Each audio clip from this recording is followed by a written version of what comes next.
सरत्या वर्षाला निरोप देत नवीन वर्षाचं जल्लोषामध्ये स्वागत करण्यासाठी पर्यटकांची नेहमीच गोव्याला पसंती असते। यंदाही नवीन वर्षाच्या स्वागतासाठी पर्यटकांनी मोठ्या संख्येने गोव्यामध्ये हजेरी लावली आहे। सरत्या वर्षाचा सूर्यास्त पाहण्यासाठी पर्यटकांनी गोव्यातील समुद्र किनाऱ्यांवरती गर्दी केलेली होती आणि त्यांच्या सोबत संवाद साधलेला आहे प्रतिनिधी गणेश ठाकूरने।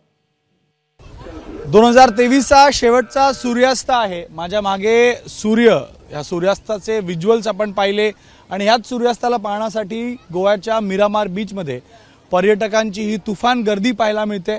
मोठ्या संख्येत इथं देशातील अनेक भागातून पर्यटक आलेले आहेत आणि या पर्यटकांच्या आनंदामध्ये या निसर्गाचं सौंदर्याचं जे एकंदरीत रंग असतं ते वेगळं असतं। या बीचचं जर बोलायला गेलं तर इथं मोठ्या संख्येत पर्यटक आल्यामुळं सेफ्टी हा एक मोठा इश्यू असतो आणि या सेफ्टीचा इश्यूसाठी हे रोबोट्स इथे लावले गेले। अशा प्रकारचे रोबोट दृष्टीकडनं लावले गेले जे वॉर्निंग देतात की तुम्ही पाण्यात जाऊ नका, पाण्यात हाय टाईड सुरू आहे, पाण्यात जाणं धोकादायक असू शकतं।